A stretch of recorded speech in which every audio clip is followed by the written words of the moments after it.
Thank you. Thank you. Any other public comments, non-agenda items? No? Okay, moving on. We're not going to do the minutes. Instead, we're going to go forward to information items. Hello, welcome back. It is fall 2019. Yay, we're here. So a couple of things. First, I want to apologize in advance that I will need to leave at 11:35 because I'm on a speaker's tour. So yesterday was the Pasadena Rotary. Today is the San Marino Rotary. So hopefully nobody is going to both meetings because that won't be good. So that's number one. We'll have to end early. The second is I want to officially introduce Alex Bucklehides, who you all know already, but Alex has a new role, and his role is as a special assistant to the superintendent president. And the reason for that position is there are all kinds of things and that I need to do both internally and externally, and there's only one of me to do all of that. And to have somebody like Alex who's done a lot of work in the community with our legislators and also does the communications piece, the board, and it actually came as a suggestion from the board because they were increasing the number of things they were asking me to do, especially external to the college, and recognized that I can't be in 5 places at one time. So Alex is here in that official capacity. So welcome back to the college you never left. In terms of my update, we are we're off and running our fall semester. We're down a little bit in headcount. We're down a tiny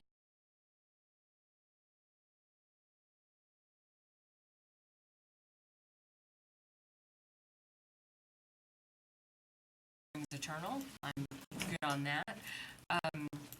We are actively busy working on our educational master plan, and we did a launch for the initial conversations about our facilities master plan.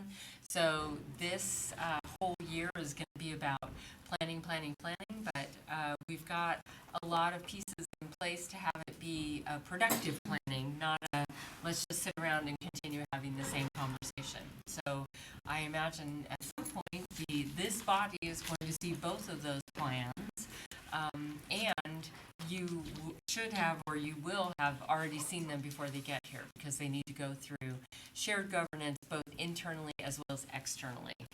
In fact, Crystal to the President's Advisory on API students on Saturday and shared the Educational Master Plan with that committee and got some feedback on that. And we have other groups that we'll be going to, and so things are pretty busy. And the Facilities Master Plan, we had an initial meeting a few weeks ago.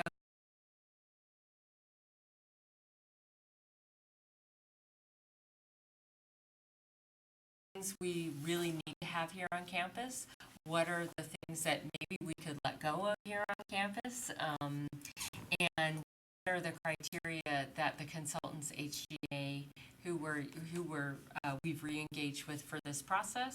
What should they be thinking about in terms of facilities master plan going forward? So it's been busy but good. So I'll leave it at that. Academic affairs. Is anybody going to give that report since Terry is off the Hilton Head? Not today. No? Okay. Then we'll go on to student affairs update. Cynthia's at Consultation Council. Good. So is anybody here? Nope. Okay. Then, okay, last man standing, Dr. Bush, talk to us about business and administrative services. Well, it's a joy. We have an adopted budget. Yay. The budget has been uploaded, and we have a new report available on campus called a Faisal Doddle, which you'll all learn to love. People will be able to run their own report. I'm going to also run one for the college and then be emailing it out, and it will include all of the account codes. There's about 8,000 lines, but everyone will be able to see every account of every department department, and we can have conversations, and know where the money is. Because we actually don't hide it or find it. It is really in this document someplace. We just move it around. So you can all see it. The next thing is in facilities. It's pretty exciting, and we'll give an update tomorrow on the closing out of Measure P, as well as some of the other projects that we're doing. We're getting ready to do the Serafian building. It should be coming out of DSA pretty soon. And our hope is to secure the necessary financing and to do the demolition of the building towards the end of spring semester, so we could then start construction. And we're looking at 18 to 24 months from when we start knocking it down till it should be opened. We've engaged with several companies to have construction management firms.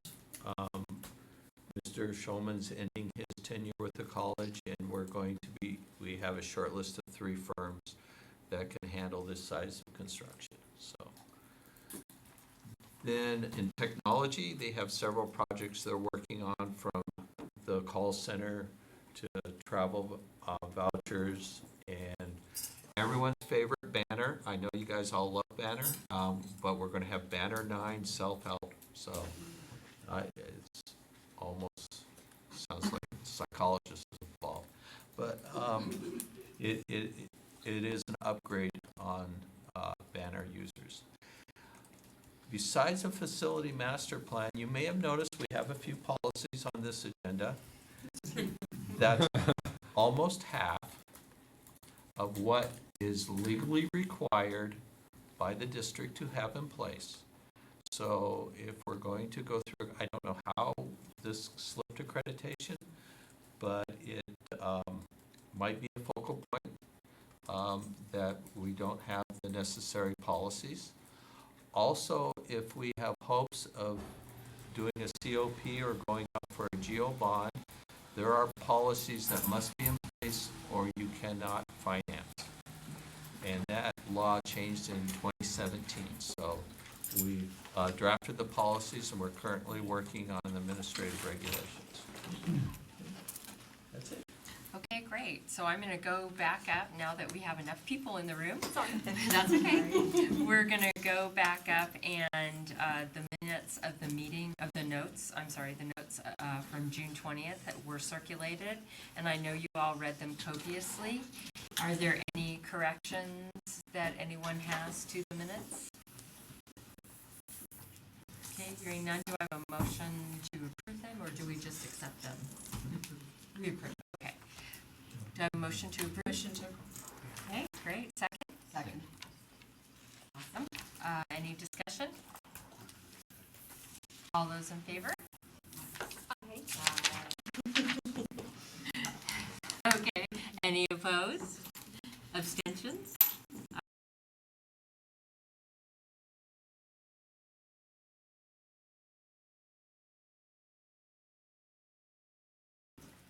Abstentions. And I see, this is why I have Alex as a special assistant.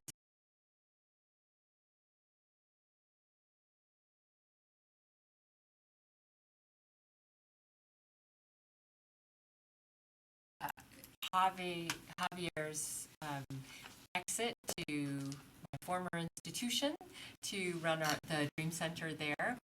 That left a need in our dual enrollment area, and we're just getting going on a lot of things with pretty much every district that we serve.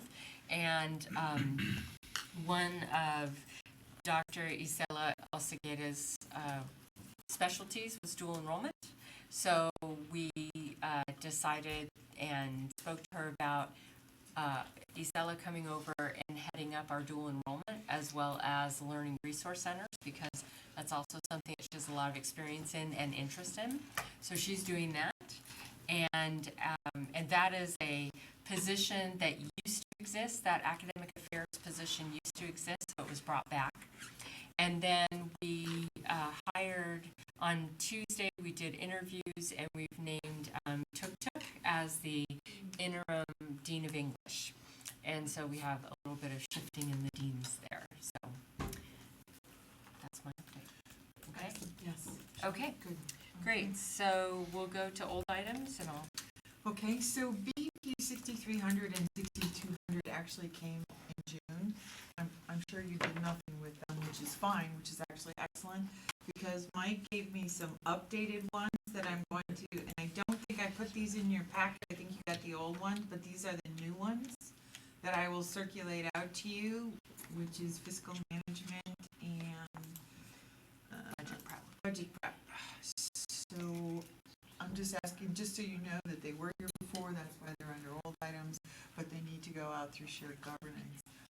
Mike, anything you'd like to say special about these?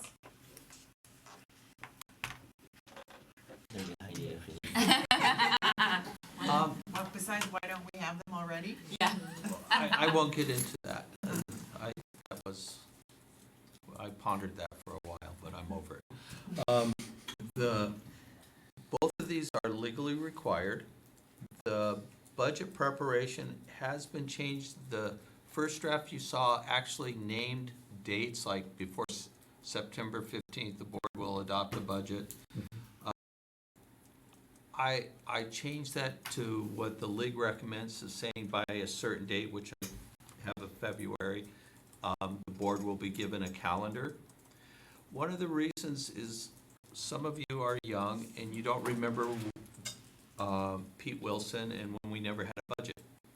And the law actually says by September 15th or 45 days after a state enacted budget, because they may not want to enact a budget, especially when they used to need a super majority to implement them. I'm not anticipating a problem, but I think our policy should be flexible enough to address that issue. The main issue in California will be if a recession hits and they have to start cutting programs, and then we have that push and pull between the social programs and Prop 98, and things get delayed. So that's why I changed that. And then in the administrative regulations, we'll address that, what the law says. So I will send out the corrected copies to the Management Association, Academic Senate, Classified Senate, and if you put them on your agenda and you need Mike to come, please send him an invitation and he can come and speak to them. Okay, so now we'll go on to new items, discussion and possible action, AP 3050, professional ethics of faculty. Sure, I can do the preliminary on this. This actually went through the Academic Senate. It was vetted pretty thoroughly. The Academic Senate approved it on 12/3/2018. They just never sent it to me afterwards. Oops. Well, I guess they just didn't think about it. So they didn't know, which is fine. So we found it, and I'm bringing it forward today. I really just need the academic, you can read it, and if you have anything you'd like to comment on, but it'll then have to go back to the Academic Senate, and this really is their purview. Or Matt can answer any questions. Any questions from Matt? Is that, please don't ask me anything. Okay, so it's going to go back to the Senate. Well, there's no questions. The Senate is done with Yeah, the it. Senate Oh, the is, Senate is done. yeah, if Okay. there aren't any changes, then the Senate doesn't need to see it. It's ready to be posted if you accept it. So, yeah. Do we have to approve it?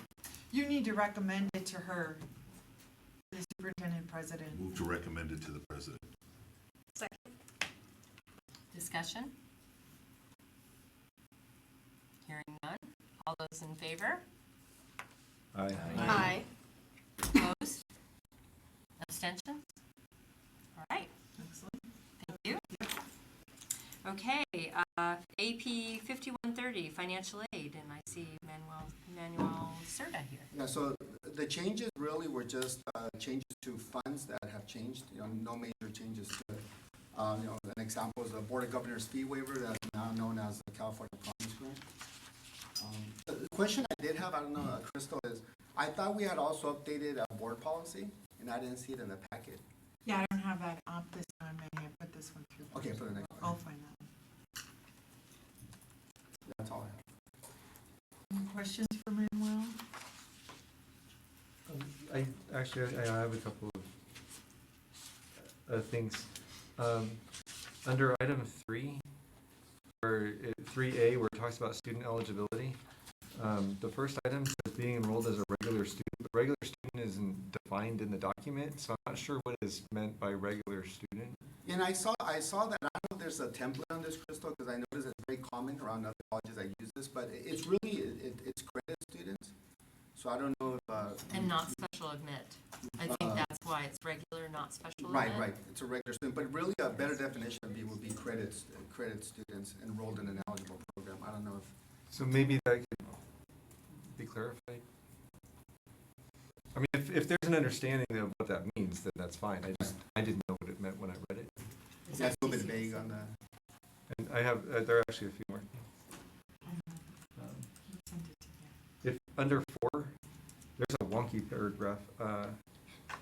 Wonky. Yeah, so 4, the third sentence starts, the requirement for good academic standing are, and then there's a colon, and then it says the district measures each student's satisfactory progress at the end of each academic term, and then that's followed by another colon statement, so like that, maybe some editing. And then in item 3 there, it talks about 150% of the program length. 3 years full-time equivalency, I get that there's a 2-year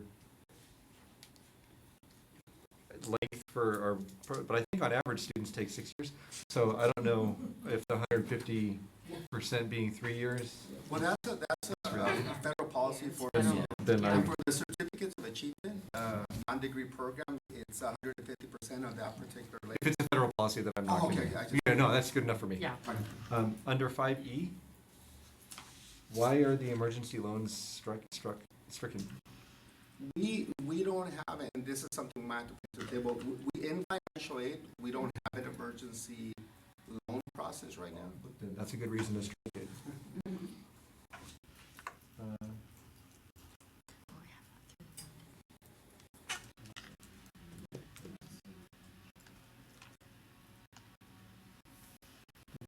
Probably I can live with the rest of it. Yeah, and I understand that when I looked at it, some of the terms are vague, but when I did see a lot of other colleges just kind of compare, I think it's a similar template as well. I know we plagiarized. Absolutely. We can make the edit corrections, and then if you can give me a definition of regular students, I'll put Okay, it in so- here, and then we'll send it out to you. Yeah, I'll look into it and modify it. Is that good? It is. Thank you. So moving on Yep. to BP 3720, is that right? There's a ton of them. Yeah. Yeah, there are. Computer and network use. You're on. So this is me. Hi.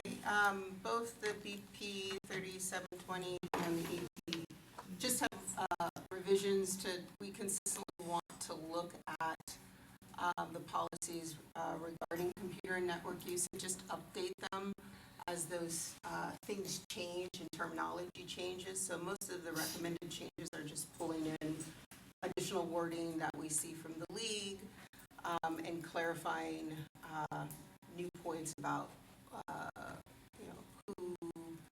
who the district, computers and network, what those things contain, who has the rights to them, and that the superintendent president shall procedures. That's kind of the major change of the BP, which is adding some additional language there. The AP just has minor changes based on some newer policies that we're implementing regarding how to classify data, which is one of the policies that we're reviewing as well. Some general language around, acceptable use of those systems, and changing terminology like adding superintendent president, new titles and things that are more formal. There aren't really fundamental content changes here other than revisions to how we speak about things. Any questions on those? Questions for Candace? Questions?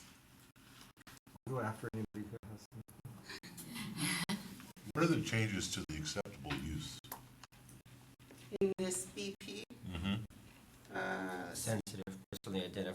information, and confidential information must be kept secured at all times.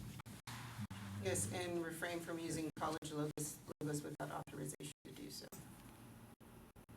That latter one was actually one of my questions. What is that process like? So if I just thinking kind of like on a day-to-day thing, if I want to write a test and include the college's logo on my test for some strange reason, I would need to get authorization? It's, as long as you're taking them from the branding guideline site, which is published on the Pasadena site, you're fine. So that's Those are already articulated. authorized to go out. It's when you do things like, maybe you change the colors of the logo Yeah. because you prefer green. Oh, okay, I It's understand those that. sorts of things. But as long as you're pulling from the branding visual guide for appropriate use, you're fine. Okay, good enough for me. But under 3, acceptable use in A, this isn't a change, but it's something I noticed. There's a prohibition against hacking, cracking, and other similar activities, which I think in general is a good thing. But I do notice that in our college catalog, there's a CIS certificate that includes certifications such as the Council of Certified Ethical Hacker. My point is that I think that there are some courses on campus where students have to engage in hacking to learn about cybersecurity. But they do that in a closed-off network behind a firewall, so that's different. And And against systems. And, yeah, and against an appropriate system with a certified professional in the room. It's not so that's not in conflict with this statement? That's not in conflict because one is to teach people about in order to be really good at detecting and managing hacking, you have to be good at it yourself. Sure, yeah. So, It's yeah, just as so long as it's not in conflict. if we don't have a Yeah. practice that's in conflict with the APM. It is fine. not in conflict. Any other? So Candace has a package of them on today. We'll go on to the next one. But just so we know, when you bring them forward to your committees, if you would just let Candace know, I'm sure she'd love to go and talk about them. Sure. Excited. Okay, so, 22? yep. Yeah, 3722, data classification standards. If you do 21. Oh, I'm sorry, 21, pardon me. That's me, it's not you. Yeah. You're fine. Uh-huh. AP 3721, Okay. electronic communication use, passwords, and retention. So this is a brand new procedure for us regarding electronic communication, except we use passwords and retention. A lot of this is being driven out of some legislation that's happening. AB 1184 is going through, and most IT technical professionals are talking about it, and we need to adhere to what that legislation is, which is a retention policy of 24 months. There are legal risks, just like with other documents that we have on campus, whether they be purchase orders or financial information. We have established retention policies for those physical assets. We also need a retention policy for email because all of that information is discoverable. And so this aligns with that new legislation that is coming, as well as provide some greater protections for the institution. Any questions? Matt wants to ask something. course. You see it on his face. How did I spend my Wednesday evening? Yeah. There, in this second paragraph that's visible, there are 2 references to university. Oh, I Probably didn't could catch change that to college. I think that's evidence of what we call it sharing. At the end of the second line, Oh, and I at see the it. middle Yeah, of the okay, second to yeah. last. I got it. Oh, I'm sorry, I thought I caught them all, but I'll fix that. Okay, did you have anything else?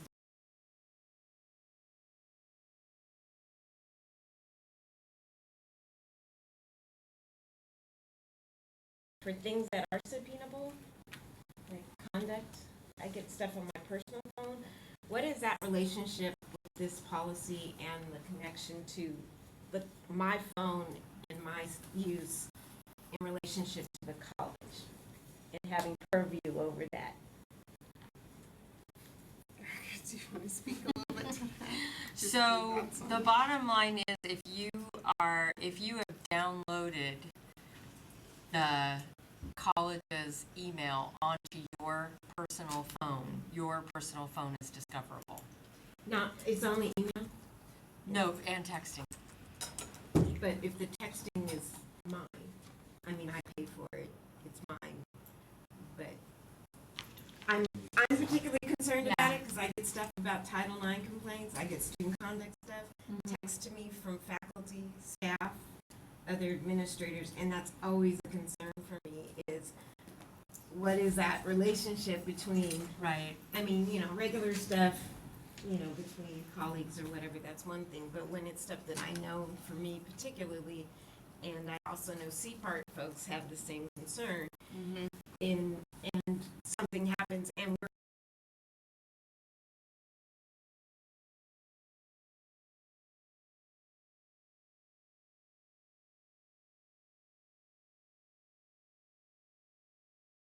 I don't have an answer, but I do think is that this, I know we've talked about it for a number of years, is I know some folks have a college phone, and there's some areas or some specific folks with Title IX that might benefit from having a college, again, have a separate phone so that, especially I know because I know I've been one of those managers that actually has contacted Rebecca on herself, texting as far as Title IX issues, so it is an ongoing thing, and if that's going to be one of her work responsibility that doesn't again happen in the hours of 9 to 5, that there's going to be something that the college is look into supporting so that again it's not eating up those things and that way. But again, as a college, we also understand that when you communicate with Rebecca about stuff like that, it's on this number and not that number. because I would not want the college to have purview of my personal.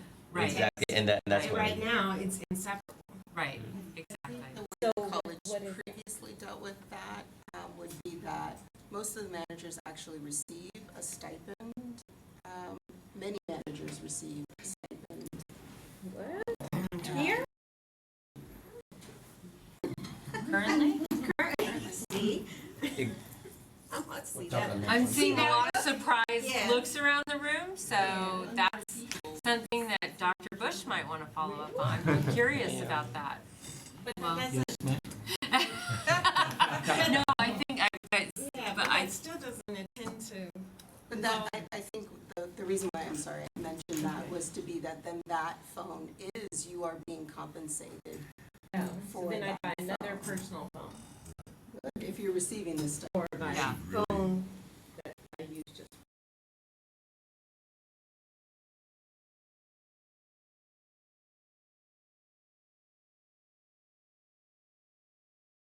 My and- love notes to my husband.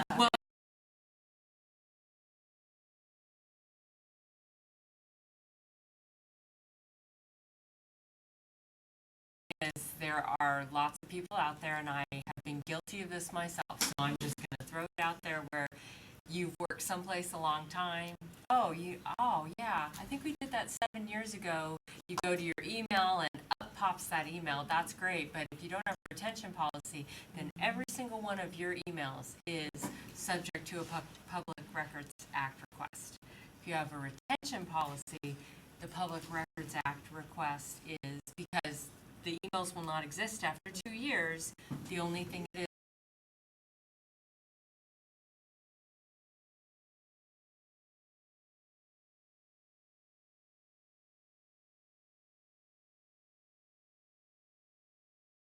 I'm not sure if it's further down, but on number, what is it, A43, yeah. it says not electronic information classified as confidential as defined in AP 3726. I'm looking at the board policies, Actually, AP. I'm sorry, that's going to be AP 3722, data classification standard. Okay, so that's one that's yet to be, Yes. to a new one, there you go. That's the next one. That- So I'm gonna change that and it's AP. We had a lot more and I didn't catch on the numbers. I condensed them. So it's gonna be 3722 data classification standard. Do we have that one? Next Oh, It's coming up next. It's in your It's coming up. So you got- It's a new one. Other comments about this policy? Or AP? We'll be looking at it later, right? Obviously, it's just the first read.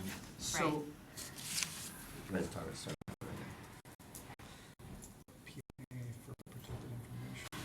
So we're good on 21. Still good on I 20. have one question. Yes. Is there anything in these policies that addresses what you should do if you are contacted by like legal firms telling you we're coming after this? Oh, yeah, that's, if you get any kind of notification like that, you Don't erase anything, don't do anything. don't do anything and But let is there us know. anything in any of the policies that address that idea? I would think it There would. actually is one, and it's covered in a public records request, and I don't know the exact one, Mark, but I'll get it to you, because all of those go through the president's office, Mhm. and then get funded out to whoever needs to be.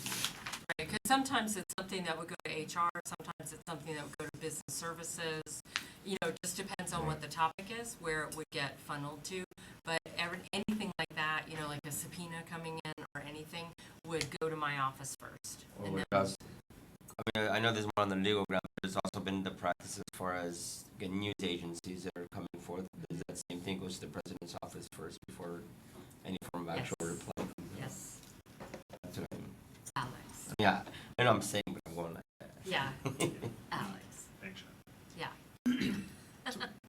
I've got a question on the separated employees piece. It says, prior to separation, the department head is responsible for ensuring any messages, records, and information with lasting value in the separating employee's possession are properly transferred to the department's control. How does that work for faculty that separate? Because their department heads would be their dean. We don't have access to their emails to transfer them into district control.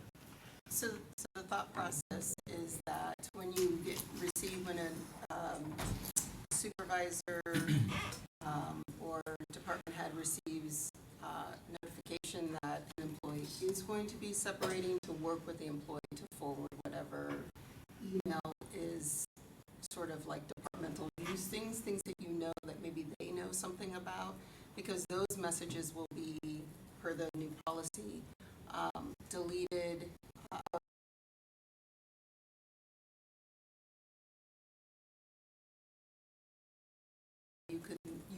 It would be difficult for you to say, oh, I need this email from, I know that they were working on this particular grant. Can you forward me the messages? So it's just trying to say, be thoughtful as your employees are separating, of working with them and transferring whatever you feel like needs to be transferred to the department.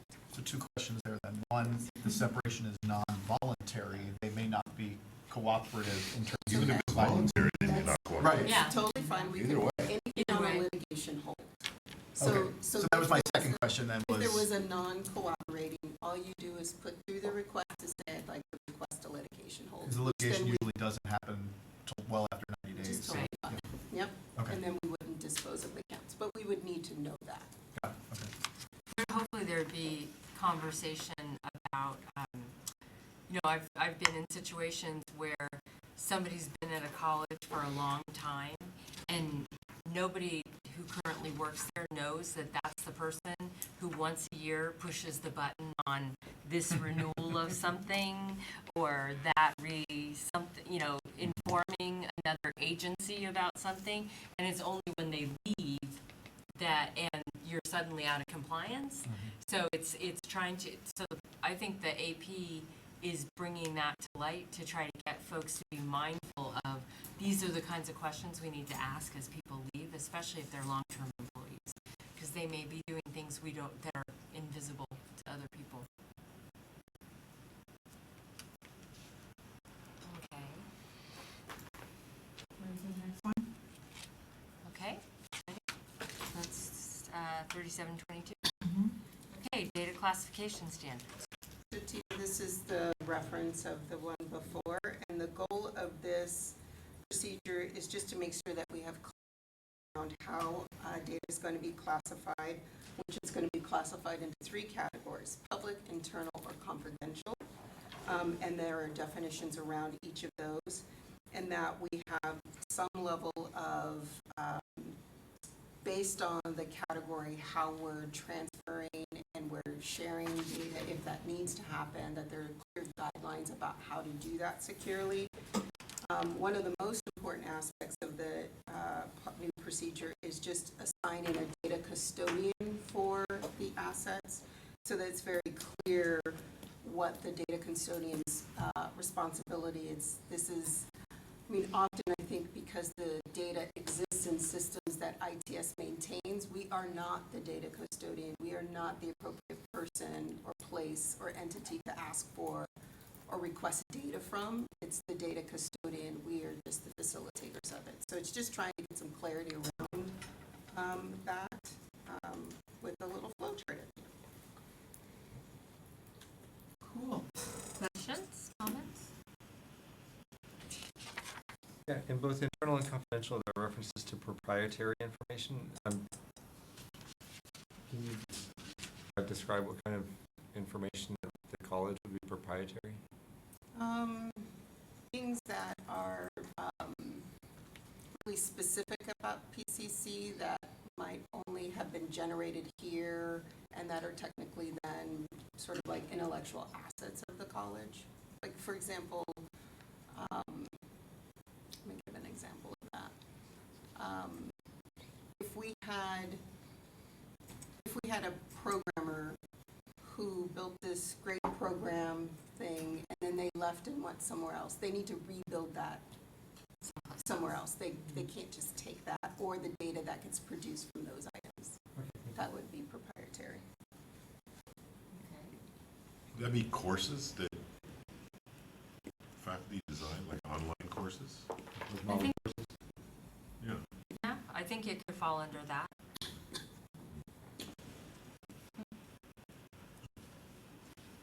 Yeah, because you designed it, you pulled all the resources together in a particular way, and so you're not compelled, if you stop teaching here, you're not compelled to hand that course over to someone else. Right. All right. Okay. Remote access, AP 3723. I lost one. So this just gives some procedures around how staff and faculty will access any of our information systems from remote locations outside of the Pasadena City College network, and the ways that we monitor that and check for security in terms of like multi-factor for folks who are looking to use VPN to do that, as well as a procedure for again, someone couldn't just ask ITS, I need to work from home, give me access. That needs to be vetted through their departmental area, and we receive approval for that, and that will be reviewed on an annual basis. Just shares data about how you're going to connect if you're doing remotely and the process to request that. Can we define which systems are governed by remote access? We can. I'm just curious because, like, A great example logging into web-based Outlook is not considered not remote remote access, access, but no. that probably So should be it'd be like clarified. Banner. Banner, So yeah. that's a great suggestion. So Jeff. Canvas wouldn't be. Right. Canvas Right. would not be. Anything that you're doing web. Because this And whole, not like, you can't directly. access it from a public computer is Yeah. Aside from We web, can it's clarify. very problematic. We can clarify that. That's a good suggestion. You want to define that before I send it out? Yes, I can do that. In point 2, Under, right here, it says 2 primary approved connection methods are used. Are the 2 listed right there after the colon? Because I don't see 2. I mean, I don't. Yeah. Is SSL VPN client supplied by PCC, PACCD ITS? Is that one connection method, and there's another one that is not here? Or was it?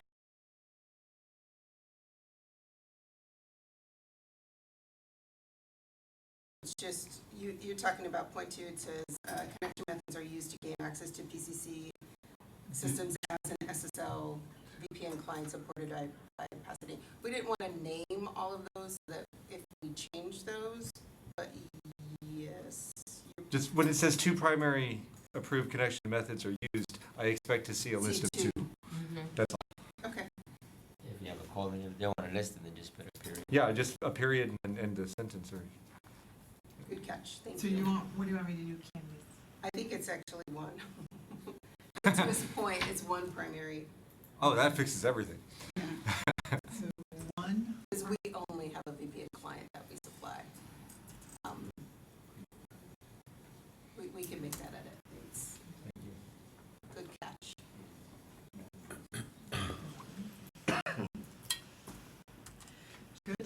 Yeah. That's FERPA protected information, right? So So we're looking at the transmissions over networks. Mm-hmm. I was looking at it differently, but Jeff was also looking at it. So again, the PC confidential data. So that goes back to replying what confidential means. Mm-hmm. So all transmissions must use, again, it must be sent only in encrypted form.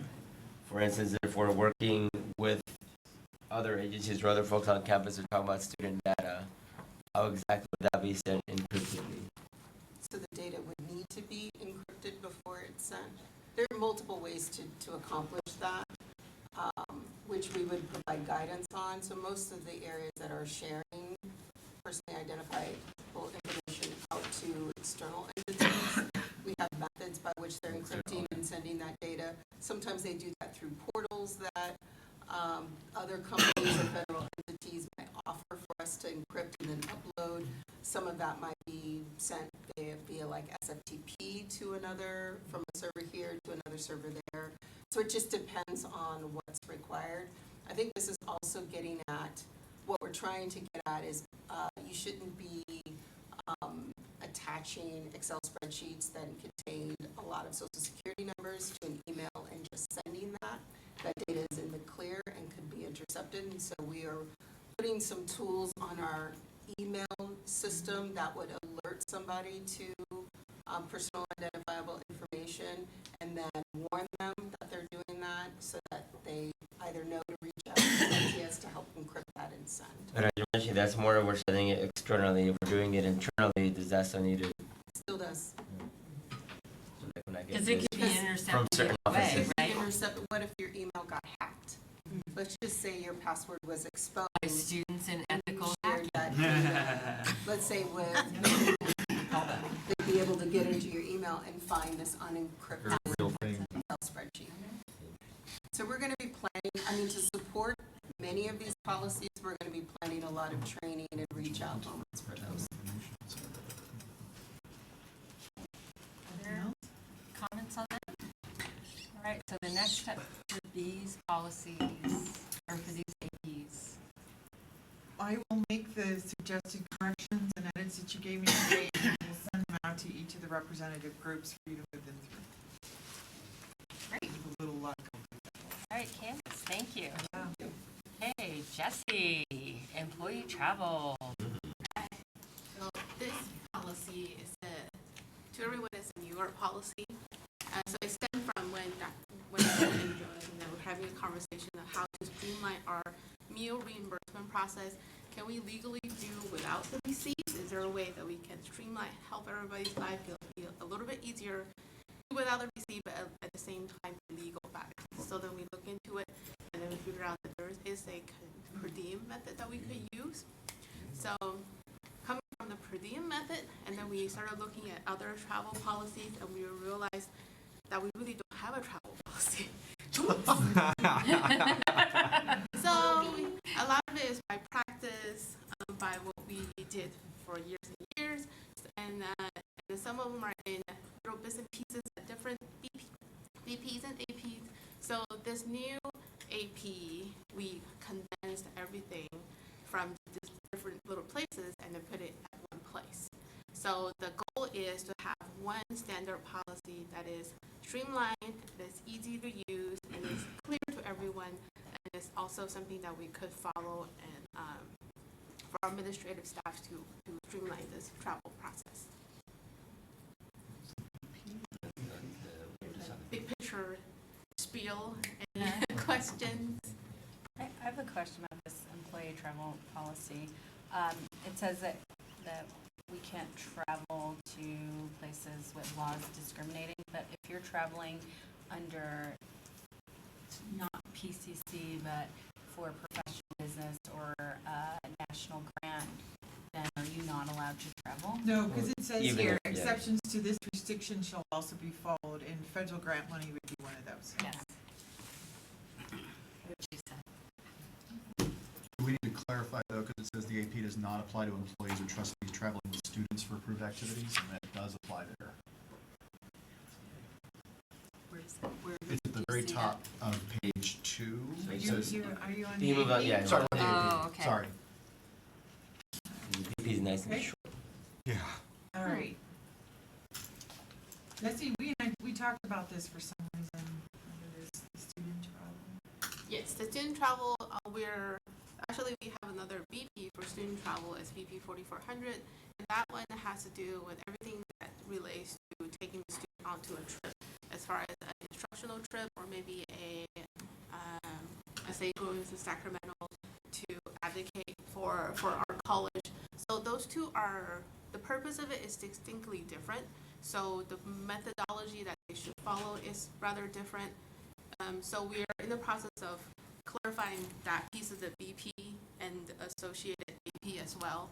So as far as this AP 7000 piece, this new one that we're bringing forward today, and that applies to our employees for the district, whether classified faculty, and also trustees, and also any students that are traveling on behalf of the district, let's say, to advocate for us. But I think the question is, the way that that sentence reads, it says that any sort of prohibition about traveling to those states is overridden if students are involved. So I'm not understanding. Well, this AP, BP Okay. always applies. Okay. So this is just the AP. And so there's going to be a different language in the other one. We can clarify. Yeah, we need to clarify that, because on the one hand, there's like a philosophical decision here that we are not going to allow travel to the 8 states that have been identified for having discrimination laws. But then we have a sentence here that says, but if a student's going, the rule doesn't apply. I think when we were discussing this, it wasn't so much about the states. It was about what they were doing and how it was getting funded, because it's a different process for funding field trips that are connected to a class. Okay. So is that prohibition present in the other AP that you just referred to regarding student travel? It's not. Yeah. Not at this Yeah. point. Okay, but if we add it to that, then it's covered, and then that sentence makes more sense. Yes, and the Okay. reason we had to do that is because of this thing. Yeah. When you have course activities, like geology that takes field trips, that's an entirely separate approval process. Sure. So there's a separate BP and AP for that, Yeah. and we haven't gotten to that one yet. The prohibition is everywhere. then. Yeah, we'll include it in that one.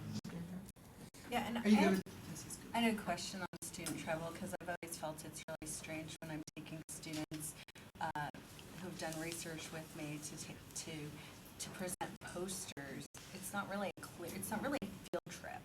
It's really a different entity. So I don't know if we can clarify that maybe in the next document, because it shouldn't necessarily be treated the same way. Can we clarify it in 4300 and refer you to this one, because they technically would be under this one? Yeah, yeah, so it But can we be could just clarified that way. clarify it in 4300 that they need, if it's that sort of an activity, they need to refer to 7420. Is that good?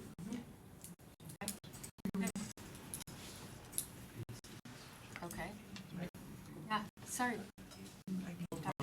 I'm just wondering where this lives. First of all, is it a board bylaw or a board policy? Because this is bylaw here, then it has policy, and it says chapter 6, but it's a 7,000.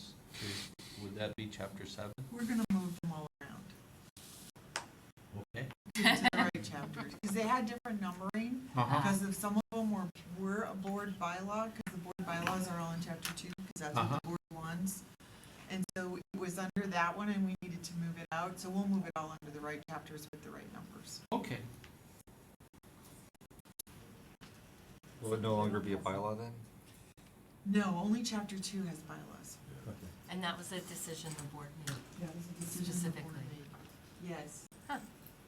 There's other Interesting. things, yeah. Well, they never used to have APs associated with their bylaws either until 2 years ago they changed their mind. bylaw and said they would have APs attached to their bylaws. I can't explain these things. That's why their bylaws were so huge. Because all of the, basically the administrative Was procedures. buried in the bylaw. Right. And I don't know why they didn't want it, and they didn't want administrative procedures, and then they changed their minds, and they voted, and they said, okay, we'll have administrative procedures. So now as we're going through them, I'm taking out the bylaw, what should be an administrative procedure, and you'll see those coming through in the bylaws that we're moving forward for. Well, that's clear as mud. Awesome. Yeah, Okay. Jeff. I've got a question on 9, advanced payments.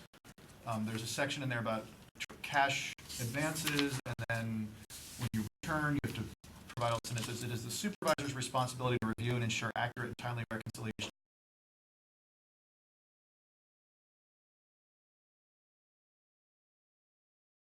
May choose to deny all or any portion. So when faculty are traveling on things like academic senate, professional development funds, the supervisor never is involved in any of the reimbursement. So They are now. yeah, that's what I was going to say. Am I now responsible for monitoring my Right faculty up when there with they the computer stuff, Jeff. Senate funds? Because it is key in that part that says may choose to deny all or any portion of the expense submitted and request cash advance. Because that's not my purview to deny academic senate funds.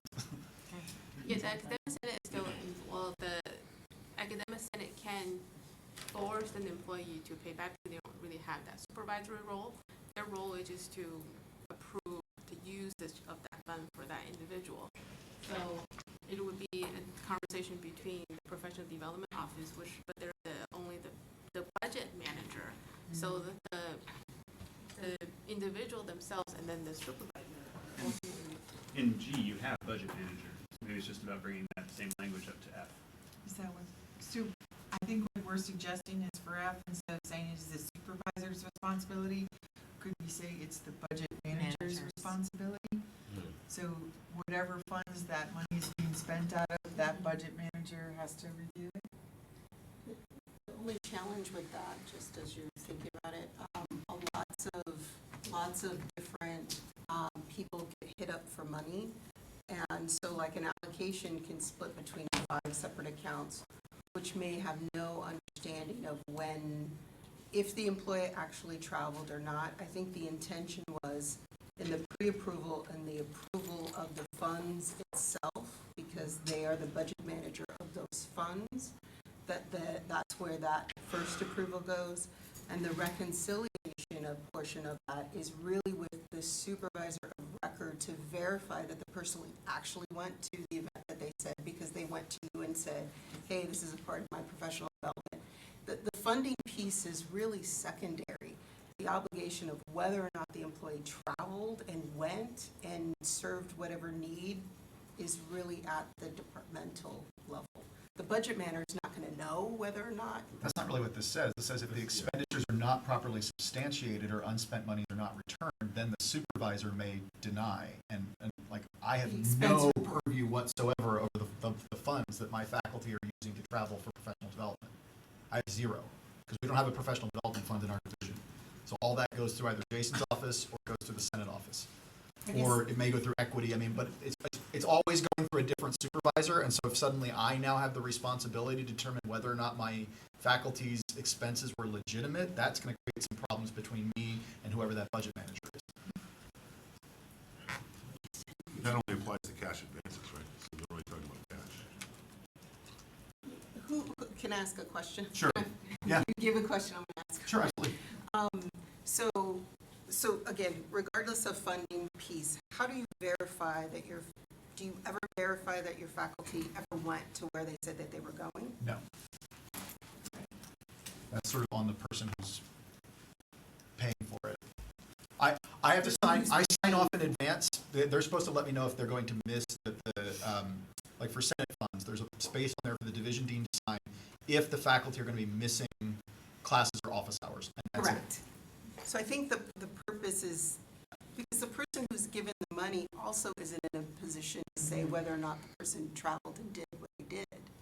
Because they, like for example, let's just say, Jeff, somebody wanted to use one of my accounts because maybe they were going to a class on C++, and somehow they asked me for I have no understanding, that person doesn't report to me. I may have funds to support them, but I will never see that person. I will never talk to that person. That person doesn't come to a divisional department meeting.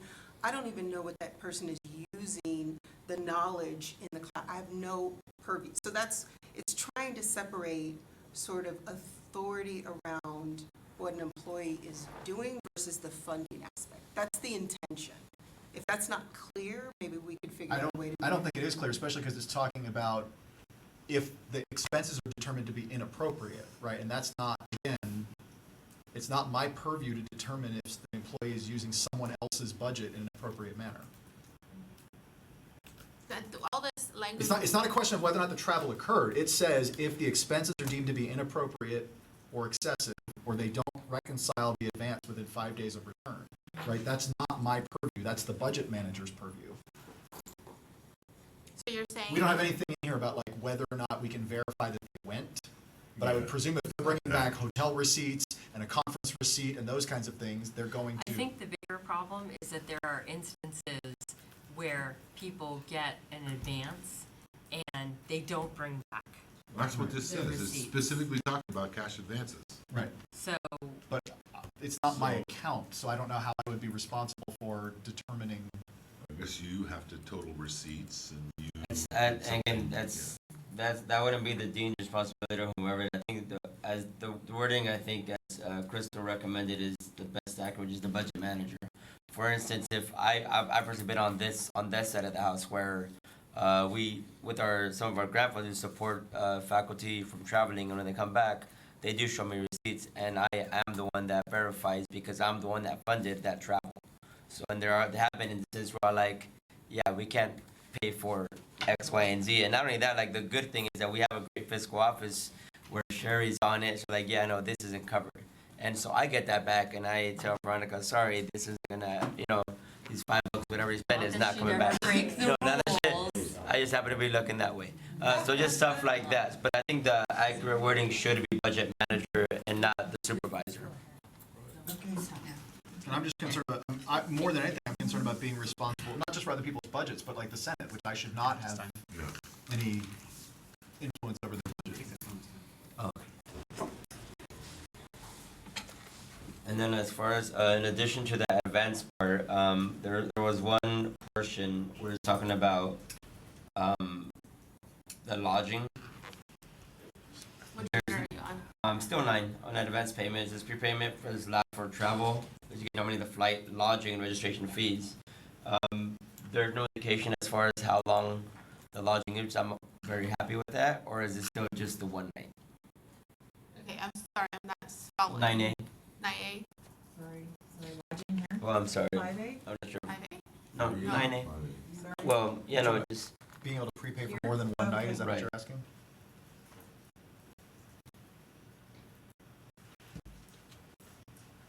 So are you saying that it used to be What's we the only problem? prepaid one? no. I'm saying I'm very happy to see it this way because this suggests that the college will exactly. Prepaid more Even than. as it is. See, I don't know why you bring it to our attention. If you Right. I'd be cool. Want to make sure. Yes, Is that I right? get No the sense Positive things here. usually the hotels will have their own policy as far as how many nights that they're able to receive a prepay. So as far as however long as many the nights hotel that gets the it. hotel allows a prepayment. Gotcha. But the prepay always goes to the. Always goes to the hotel. vendor directly. Unless the hotel doesn't give a check. So I guess, Jeff, I have a question. So help me understand. So right now, for the funds that are used by professional development to, like, let's say the academic senate, the classified senate. So who's ultimately responsible as far as if they receive an advance, who's responsible making sure the individual get the money back? I can answer that part. Again, that's why I say the budget manager is accurate because it's really, if it's professional development, that'd be Jason. He's the one that's actually has the authority over the professional development funds. So he'd be the one to sign off, allowing that the PD is going to pay for it. And also, when the expense report comes, Jeff doesn't sign that at all because he didn't use any of his funds. It would be the PD manager, or if, again, Veronica traveled on the Title III, it would be myself or Brock signing off on the expense report because we're the ones that paid for it. Which is why, again, goes back to Chris, but the budget manager is a more accurate definition of who's responsible as opposed to the supervisor.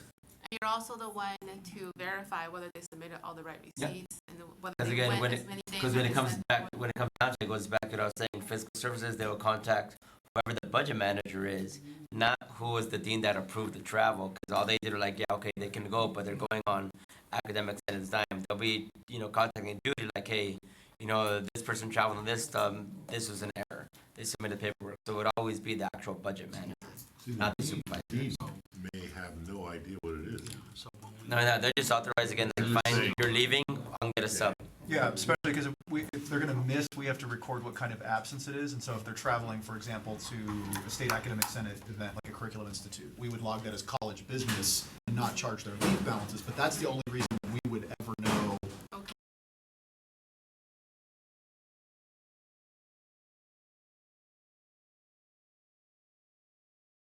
Got them a sub and we paid for that day, I would want to know, because we've essentially double paid now for someone to not attend a conference. But that's I think an issue between the academic dean and the budget manager to say, did you know the person never went to this conference that you approved? Yeah, the only thing is I don't know how Jason would know whether or not the person. It would go back to the expense receipts. Well, whoever the budget manager is, I mean, Yeah. like whoever, when they turn in the funding and that kind of stuff. Sure, any budget manager, again, if I gave funds, I'm not sure how I would know.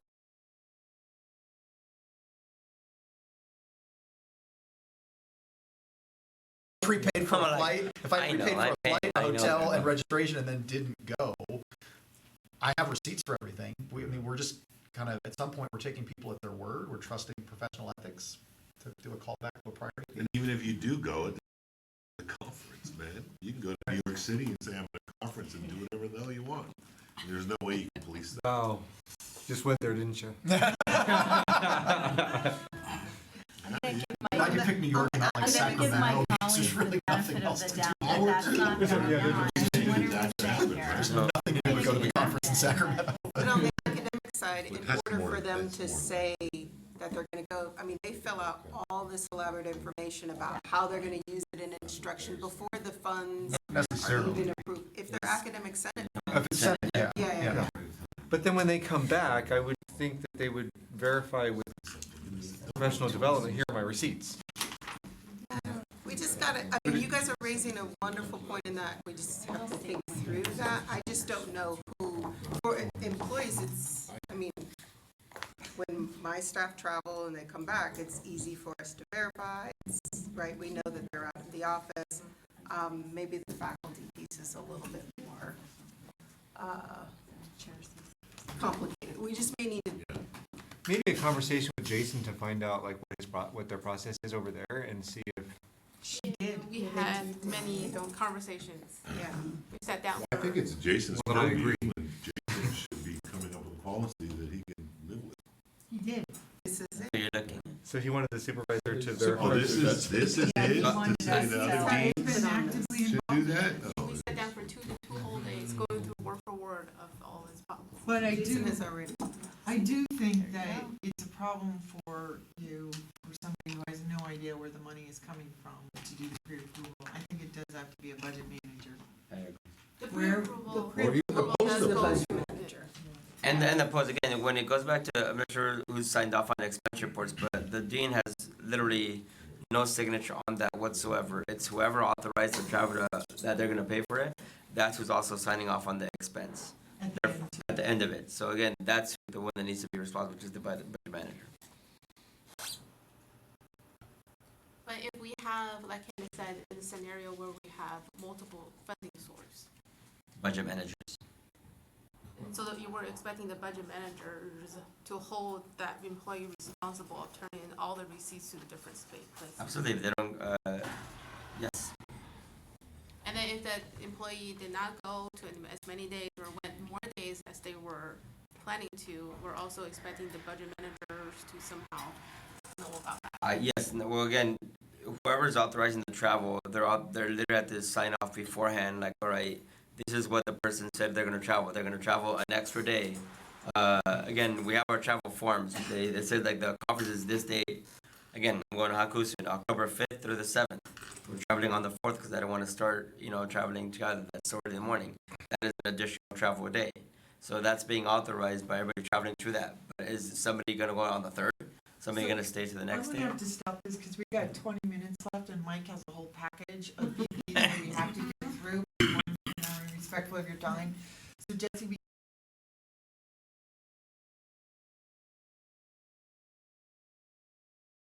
and we'll bring it back next month.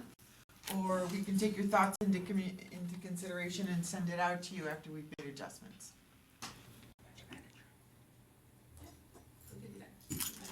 Which way would you like it? Honestly, that's the only part. I think it shouldn't be supervisor, it should be budget manager. Okay, so how about I communicate with Jason's office and then we try to reword this and then send it out to everyone? I have some questions too. I mean, I can send them to you or meet with you privately about the sponsoring organizations, which is the last piece of it, when it's sponsor travel. Sure. Okay, good, thank you. And so, Mike, you're on, you have a package, I'm just gonna read the numbers off. There's 6250 budget management, 6307 debt insurance management, 6340 bids and contracts, 6450 wireless or cellular telephone use, 6500 property management, 6520 security for district property, 6550 disposal of property, 6600 capital construction, 6700 civic center and other facilities use, and 6740 citizens oversight. Go ahead. Or you want to go through one at a time, or? We do one at a time. Okay. So we will start with 6250. Budget management.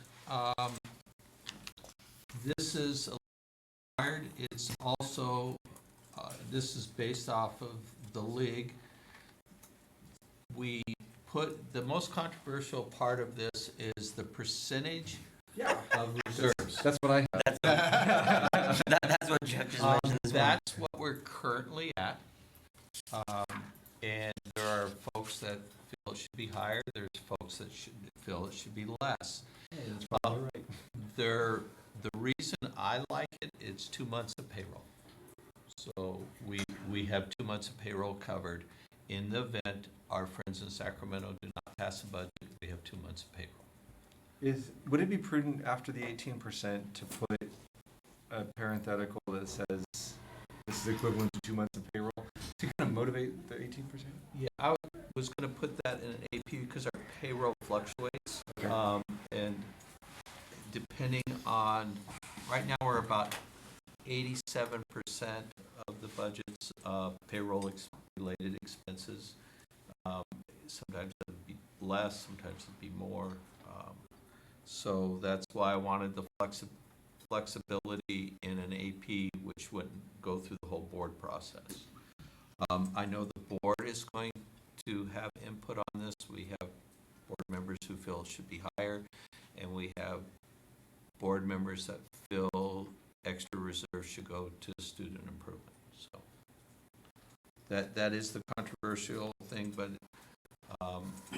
this is also one of the linchpin policies for our credit rating, that we have a policy in place.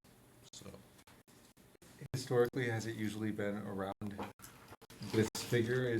Is it going to become a burdensome figure down the road? I don't believe so.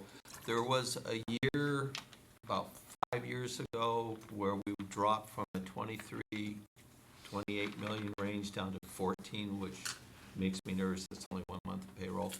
So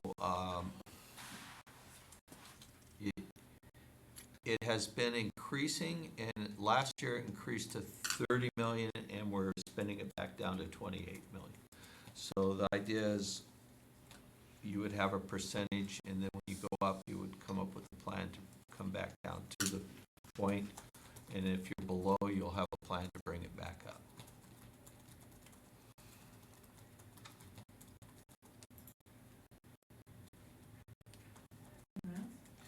And the other important thing is that the board actually approves the major expenditure classification changes.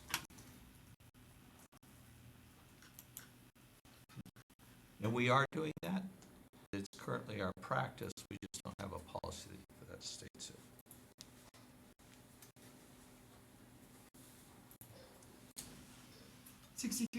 Debt insurance management, Debt issuance, whatever. yeah. This That's is, how we roll here. this is legally mandated if you want to incur any debt. So we would not be able to move forward with this Raffian building unless we had this in place for 30 days before we borrow. And it's saying that we have to have a procedure, which I'm working on. This is what the purpose is, the type of debt being issued and the relationship to the debt, to the integration with the district's capital improvement program. So, After AP 6307 is created, will the first sentence read, "The superintendent president has established"? No, it'll always stay shall. Okay. that makes her do it, that word. 6340. Bids and contracts. Yes, we currently have a purchasing policy with a huge, this reads like a huge AP that lumps everything together. And this is pulling out how we do bids and contracts.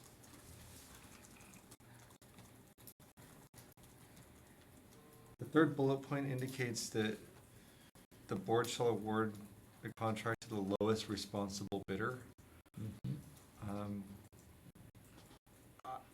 I get that there's a threshold of, you have to meet these requirements in order to meet the specifications, but there's a quality issue. Maybe there's a higher quality bidder who's not the lowest, but could better benefit the college. And in the next paragraph, when it's talking about sustainable goods and materials, there's a reference to the best value. So now the district may select and award the contract based on the best value, but that best value for long-term savings may not be the initial lowest responsible bidder. So those two might be in conflict with each other, but I'm thinking about when we were looking at firms to do our EMP and FMP before it was decided we were just going to update the ones that we had.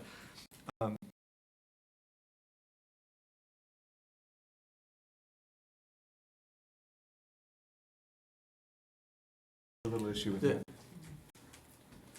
There is a subtlety between, this is both contracts and bids.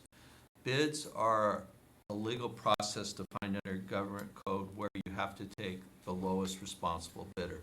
It tends to be in the area of supplies and construction.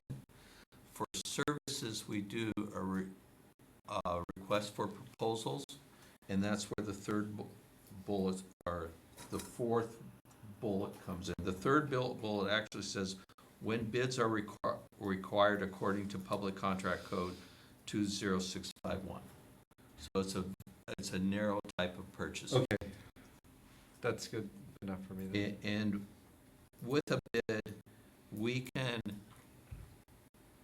articulate the specifications to the point where we're saying, for example, if we want a Dell computer or we want an Apple computer, we can specify the exact model and everything and then put it out to bid. Got it. Okay, so that it's like the front end of it. Yeah.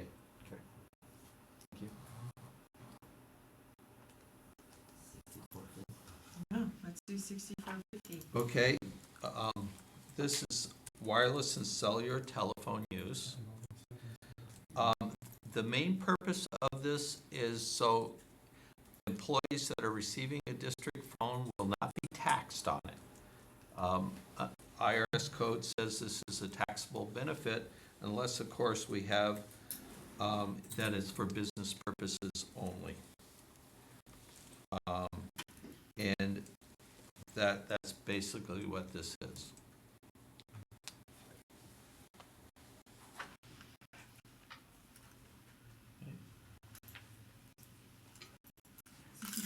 Property management?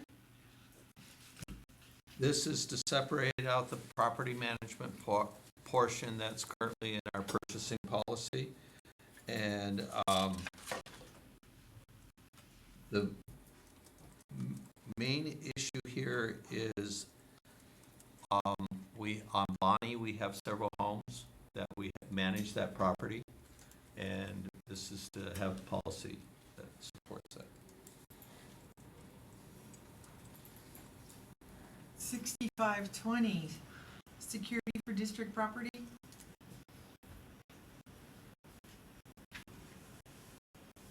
It's pretty straightforward that we will secure our property, take inventories, and lock doors. 6550, disposal of property. Yes. It's to give us the policy background for an AP on how we get rid of stuff. And if you look at the Seraphim building, we have a lot of stuff to get rid of. Stuff you give away. Well, that's, 6600 we is will have capital everything. construction.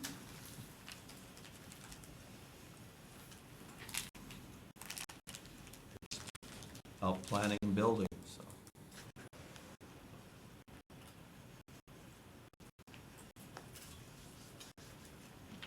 Any questions?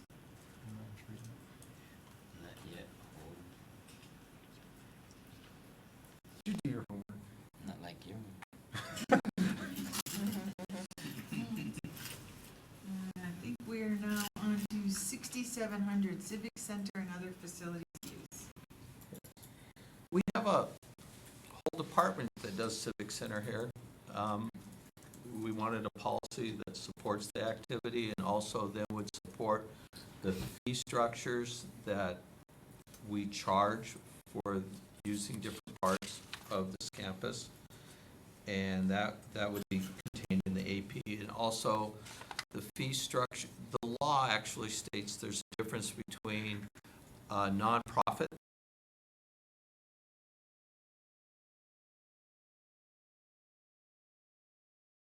we're supposed to be charging for the use of the facilities. So if someone, say, wanted to rent our classrooms and charge tuition, they have to pay a certain rate, as opposed to someone who was using our classrooms for a campus function or for an outside group coming in for a competition or something like that. How do we enforce the third paragraph, the non-discrimination? I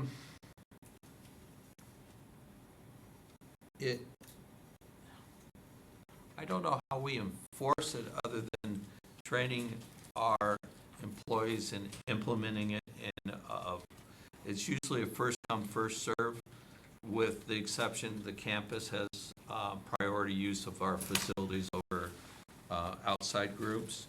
But we are stating we do not discriminate, and if there is an issue with it, they would be able to have an appeal process.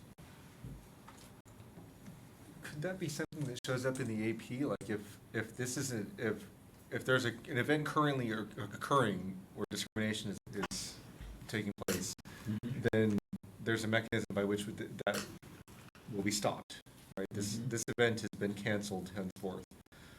Maybe that could show up in the policy. The administrative procedure. Excuse me, the procedure. Yeah, I'm just curious, because I mean, at my last district, they rented significantly to religious organizations on the weekends, specifically the auditorium facilities. So, Correct. how do you know that they're not engaging in discriminatory practices? Well, we have staff that are on campus while they're using it. If they notice it, then report it, then we'll cancel it. A lot of the groups that are renting on campus, say you have a church that is renting it for their services, they tend to be open and want more people to join, as opposed to saying you can't belong. So when we have a group that said, Is it a question of whether the activity itself is discriminatory or the organization has discriminatory policies? Well, like Chick-fil-A wants to sell stuff on campus. Yeah, or, Yeah. I mean, like, a church service itself may not be up there decrying one of these, one of the groups that's listed here, but if, as an organization, it is in, like, let's say their faith policies or whatever, or their statement of beliefs, it may not happen at that actual service that they paid for it to take place on our campus, but the organization itself has discriminatory policies. And Okay, again, this is about the use of the property. So the, no group or organization may use the district property to unlawfully discriminate on the basis. It's not about the group, it's the actual use of our property. But then maybe in the agreement, I would assume that there's an agreement that is probably signed or something when they're want to make use of district property. In that, it would be, they would, in part of the agreement, we will not discriminate during this, Right. event or whatever. So we would rent to Nazis if they wanted to have a bake sale, but not a Nazi bake sale.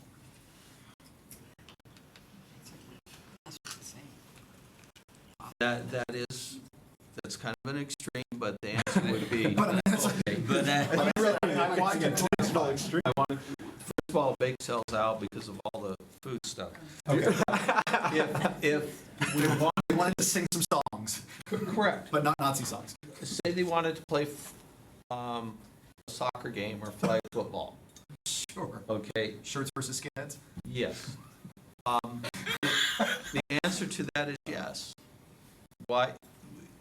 The same thing that cities run into when they have neo-Nazis and Antifa coming together and they both ask for permits. It's the activity we have to judge, not the group. I would not want to encourage those groups to come to campus and rent things, but it's the policy really is the activity of the organization, not the organization. And if we're going to start saying only certain organizations can use our campus, then we're not going to be in compliance with the Civic Center law. And in fact, at the end of the next paragraph, it says, in granting permission to use civic centers, the district will not discriminate on the basis of viewpoint with regard to organizations. So that's even. I'm struggling to reconcile that with the Right, well, non-discrimination policy. you can't discriminate here, but we can't discriminate who Against- can use the facilities. Right. We just focus on the activity and the use. I think in essence is that you technically would have to rent to anybody, but that group Yes. couldn't discriminate against anybody while they were using the facility. Correct. So if the Nazis came and wanted to hold a rally, they would have to let me in with my gay flag. Yes, I think, though, a rally would cross the line that is discriminatory. If we'd ask them about the rally, what are they doing, what Or are a they saying? conference, let's say they were just gonna hold it, Yeah, they wouldn't be able to keep people out. but say you had a white supremacy group of any times saying they want to come on campus and hold a political speaker. Or just do a signature for a voter drive. We'd be kind of stuck. But that, it sounds like that's a legal, we're Yeah. bound legally. Yeah, To do someone's that. telling us we have to do that. The last one is 6740, wow, that's a long one. Citizens Oversight Committee. We currently have one of those, so we thought we'd have a policy that says we're going to do it.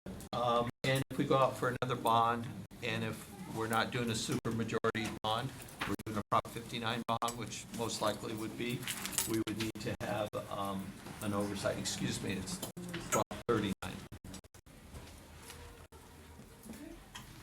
Any questions? There is one more item, but I don't have a majority in the room anymore, so I'll just bring it back for next time, which is adding someone to the Strategic Planning Committee. Are there any announcements? yes, even though nobody's here, well, actually, we're all here. Again, we've sent out on behalf of two announcements as part of the MA. One is, as you see, we had two new members of the MA today, Dean Cobb, as well as Jeffrey Archibald, Jeff's our newest MA board member, and we'll be doing some shifting in our board just to have different roles. But also, as far as Ale goes, again, we have our Latinx Heritage Month going on throughout the rest of the month, so everybody should have gotten a series of emails, pardon for that, but I want to make sure you guys know. And even right now, we purposely didn't schedule something for this hour on this day because CAPE, which is our API Employee Association, is also hosting their own mixer. So if you can and have time, please join them, as I'm going to go to right now, in the Center for the Arts North Patio. Then we have another series of mixers going on next week. I believe on the 24th is the Black Family Reunion in Creveling, and then the 26th is the LGBTQ mixer, as well in the Center for the Arts North Patio. So everybody should have gotten those emails, so please join us if you can. Okay.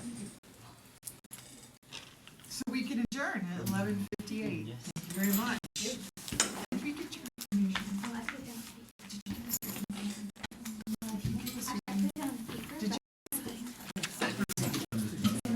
Well, that's what it's funny to see me sit down, and when I go, that's right, I gotta tell them that. So she's already